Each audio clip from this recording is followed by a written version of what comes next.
Phil Hellmuth is looking down at pocket kings, a hand that usually promises a massive pot but often ends in a headache for the poker brat. He opens the action to 800. It is a small, inviting raise designed to keep players in the pot rather than blow them away. Dario Minieri, the aggressive Italian pro known for his fearlessness, looks down at ace-5 offsuit. It's usually where you raise it up on me, Dario. It is a marginal hand, but against a small raise, he decides to defend. Bill Perkins comes along with 10-7 suited, creating a three-way pot. It cost me $4 to play. Perkins calls with the 10-7. I get to play against my new target. How many targets you have? Target! The flop is an absolute disaster for Hellmuth. It is the nightmare board for pocket kings. Phil, staring at two aces, wisely checks. He knows that betting here accomplishes very little. However, the crucial play comes from Minieri. Sitting on trips, he checks back. The turn brings the 5. Perkins checks. I better bet. I gotta bet. You better bet something. 1,200. A card that looks innocent but is actually the final nail in the coffin. Hellmuth, having seen the flop check around, now convinces himself that his kings might actually be the best hand. He bets 1,200, trying to extract value from a queen or a smaller pocket pair. Minieri, holding the nuts, simply smooth calls. This call is lethal. It reinforces the story that he has a marginal hand. Hellmuth, now fully committed to the narrative that his kings are good, bets 2,800 for value. He believes he is targeting a queen.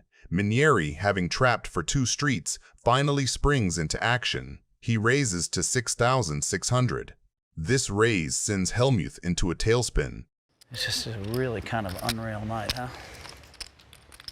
Wow, how can this happen every time I'm in the game here?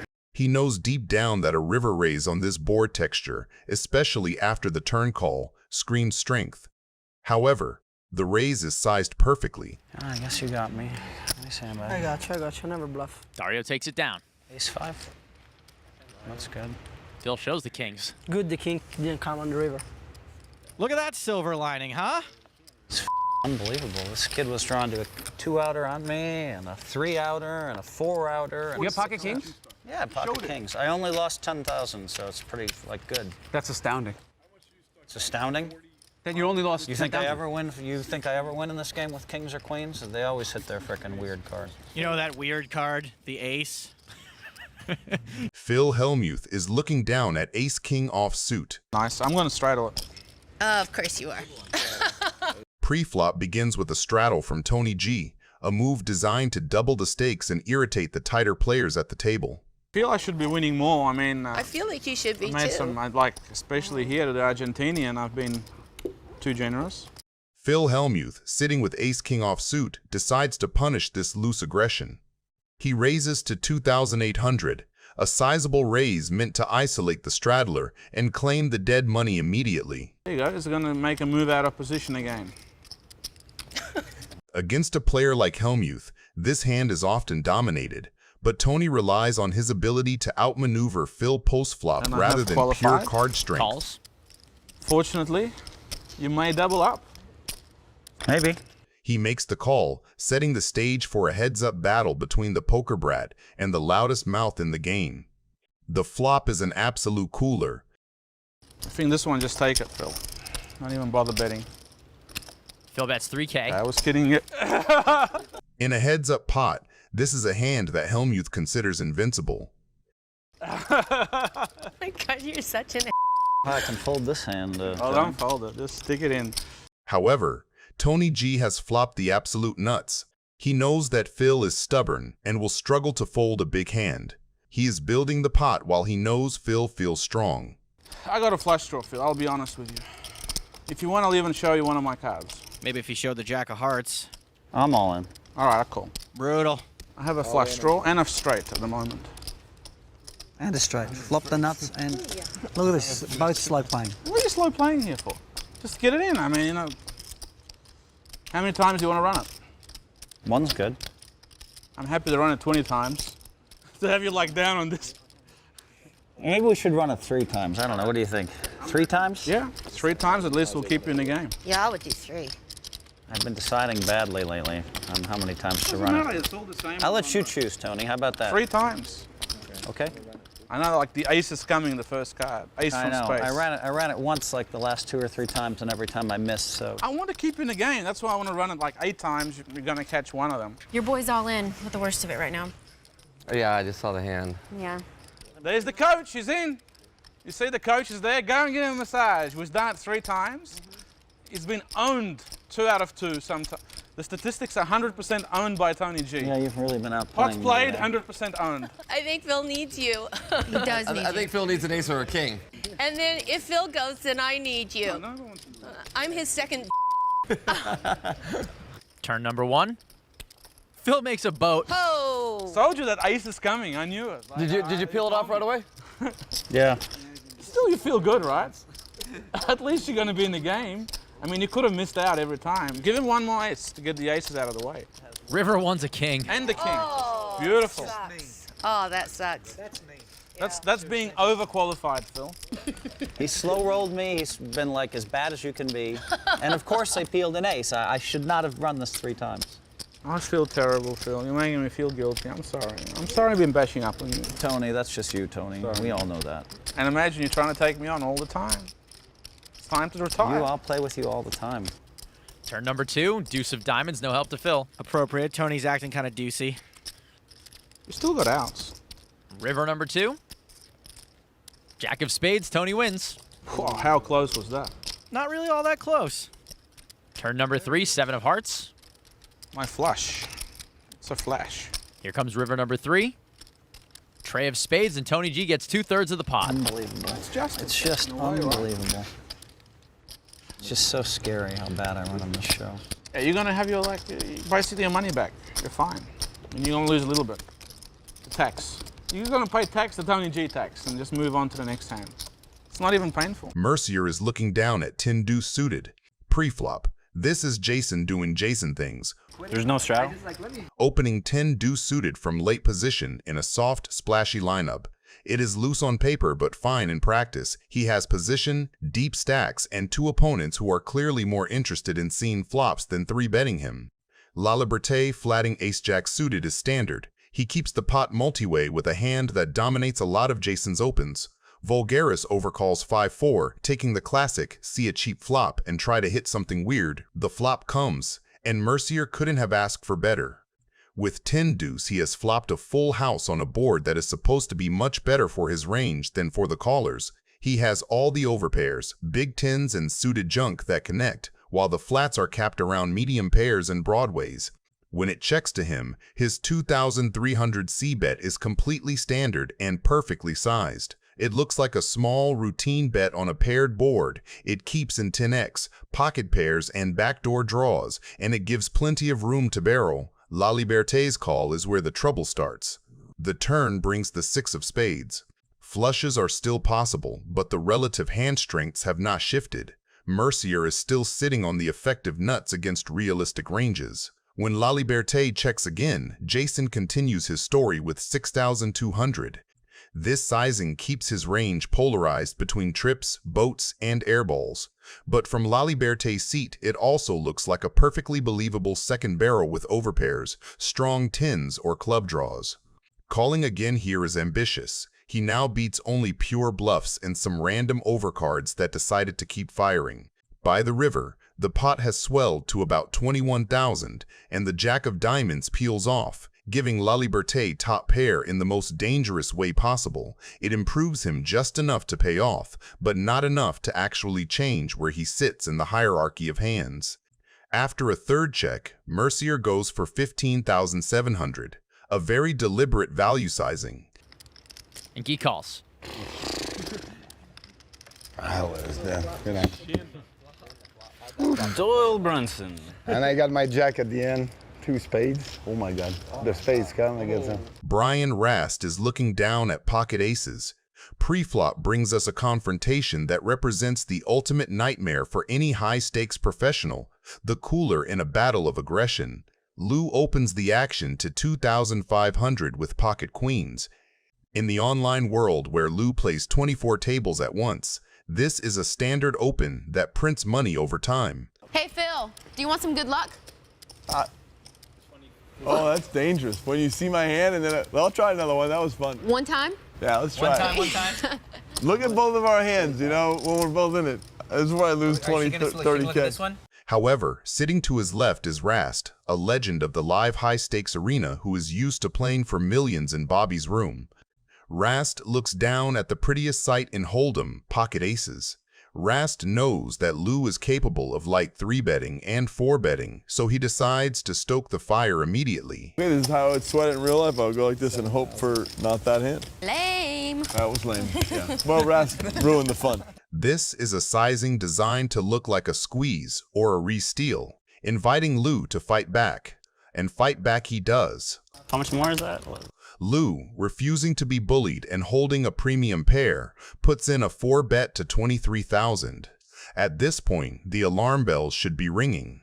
In deep stacked live poker, a 4-bet usually polarizes a range significantly, but Lou is sticking to his aggressive online roots where queens are simply too strong to fold. How much is it? 23,000. 20 what? 23. 23. How much more do you have?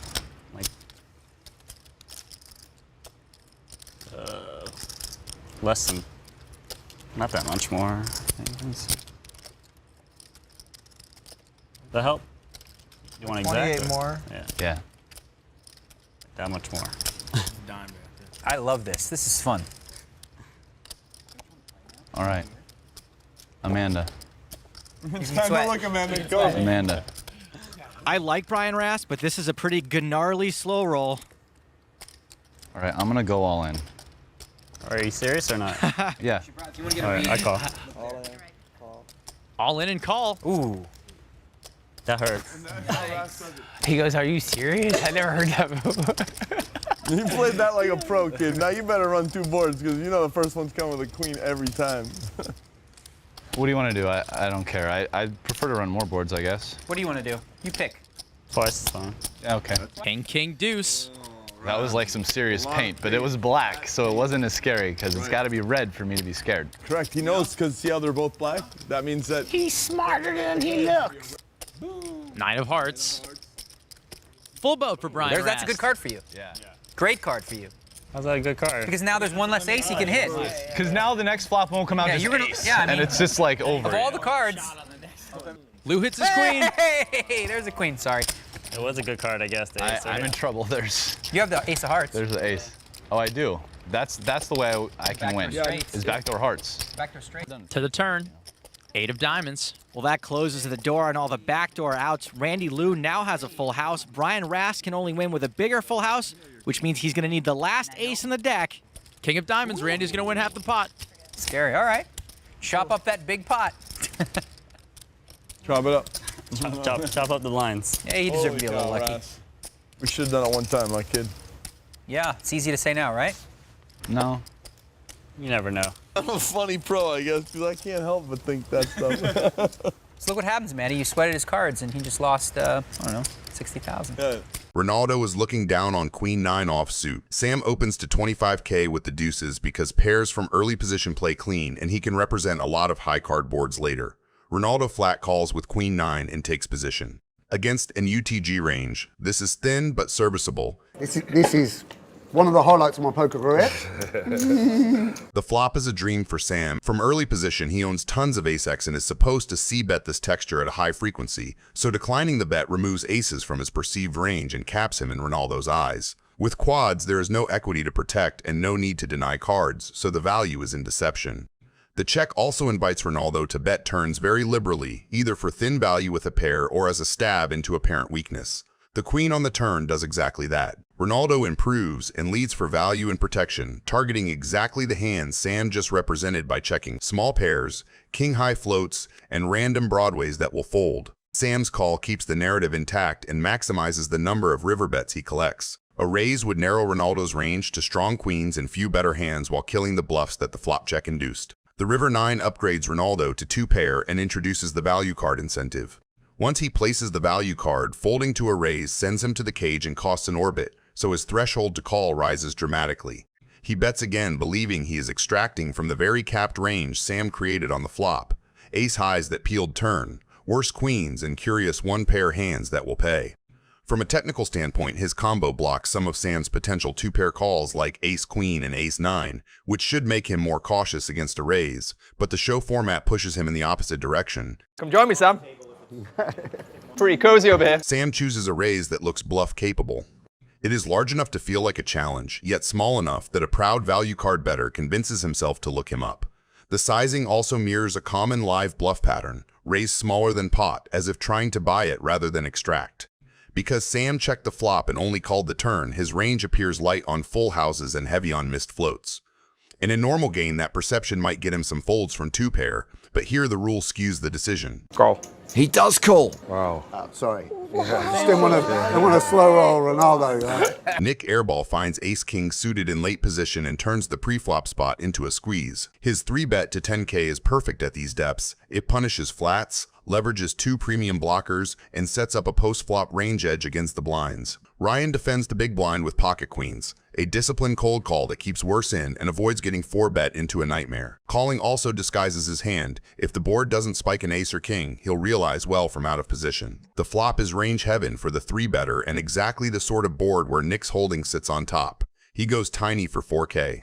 On high card, Rainbow textures the small stab is doing 2 jobs at once. It taxes stubborn middling pairs and extracts from dominated top pairs without polarizing his range. Ryan's call is perfect. Raising turns his hand face up and risks folding out all the second best value that will keep betting for him. Calling keeps Nick's range uncapped and preserves the trap. The turn is a brick that mostly freezes ranges. Nick continues for 16K. That second small barrel keeps pressure on exactly Ryan's hand class. Strong but not invincible, and prevents the pot from getting checked through to a river that could counterfeit value. Ryan calls again, which effectively caps him under ace-king and kings, while keeping worse ace-x and the occasional floated queen in. The river pairs with the king of clubs and the board flips hard toward Nick. Ryan checks for the 3rd time, and Nick unloads 85K. I don't think I'm folding, but that was like the stupidest river. Wow, and Ryan seems to have a pretty good read on what's going on here. It's a great value sizing on paired top card rivers. The big bet forces queens, king-queen, and even some ace-queen to make a miserable decision. Ryan can't find the fold and gets shown the bad news. Nice slow roll. Nick Airball opens the cutoff to 2K and several players peel, Ryan among them from the big blind with king 10 suited. Multi-way changes everything. Opening ranges widen, top pair shrinks in relative value, and the pre-flop raiser's c-bet frequency plummets unless he can bet small and target a lot of second-best hands. The flop is a complete collision for the two we're tracking. Ryan flops trips. Nick already holds 7s full of kings. Into a field, this bet is powerful because it looks like automatic c-bet, while actually extracting from every king and diamond draw without scaring them off. Raising from Ryan would polarize him into exactly boats or bluffs and punt value against the rest of the table, so he just calls and keeps worse kings and bluffs in front of him. The turn brings the queen of hearts. Ryan checks again, and Nick follows with another small value bet, 5K. That sizing continues the same story. It prices in dominated kings and sticky pocket pairs, while keeping the pot multi-way friendly. If Nick goes big here, he folds out too much of the range he's targeting and isolates himself versus better kings. The river is the 10 of hearts, and the script flips. After 2 streets of check call, he now leads for 20K. That river donk is smart for 2 reasons. First, the board texture can slow Nick's betting cadence and risk a check back. Second, compared with the first hand, where Ryan faced a big river blast, leading lets him set the price and guarantee value from worse boats and stubborn kings that hate folding. Tonight. Bad feeling about this one. I have a full house. Cool. Me too. Ryan leads.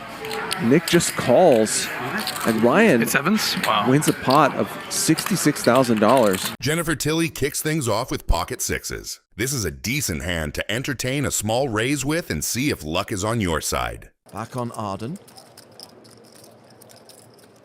She calls the 3-bet as well, so 3-way to the flop. Oh my word, set over set and Griffin's flop top pair? This is going to be bad for Griffin, but it's going to be real bad for Arden. With the board that the flop delivers, everyone has something to bet about. But instead of that, Tilly and Cho decide to check. With that in mind, our weak top pair is trying to take control of the board by shooting a small bet of $2,500. Tilly is loving it because other than a set of kings, nothing else on the board beats her, and she would love to see this pot growing, so naturally she calls. Miss Cho, on the other hand, has a completely different plan. She is not waiting for the pot to grow. She is growing it herself. She does that by firing a $9,400 bet. Now Benger has a choice. Entertain this top pair, or realize the truth and just give up. Why is he so serious? He's like a goober 99% of the time. The angry man quickly decides to fold and not pursue the king. On the other hand, Tilly is more than happy to oblige Miss Cho by re-raising to $30,000 with her set of sixes. Oh boy. Jen re-raises $30,000. At this point, Miss Cho should know the deep trouble she finds herself in, but still decides to go ahead and call on her set of fives. The turn delivers the 9 of clubs, a card that is completely irrelevant to both of them. If I was in the position of Tilly, I would be betting pot here. What would you? Let me know in the comments below. I guess Tilly is not so happy about my jamming suggestion, so she decides to check here and wait for something magical on river. Same thing for Miss Cho. In her case, though, that is in her favor. And Arden spikes a one-outer. She's got quads. Meanwhile, Jen has rivered a full house. Buckle up, because this hand just went from pretty sick to absolutely bonkers. People say patience is a virtue, but in Tilly's case, her patience came to bite her from behind. The river delivers the only card that can save Miss Cho, and that is the 5 of clubs. Now the only question is, will Tilly get baited by her now full house hand? Or will she read her for the quads Miss Cho has? And as we all thought she should do, Miss Cho goes. There it is. This is not good. No, it sure isn't. If Jen calls, this will be the biggest pot of the game. Arnon, you have quads because it can't be quads. Does she know? I don't think you have kings full. And I don't think you have nines full. You might have fives full. That's a call.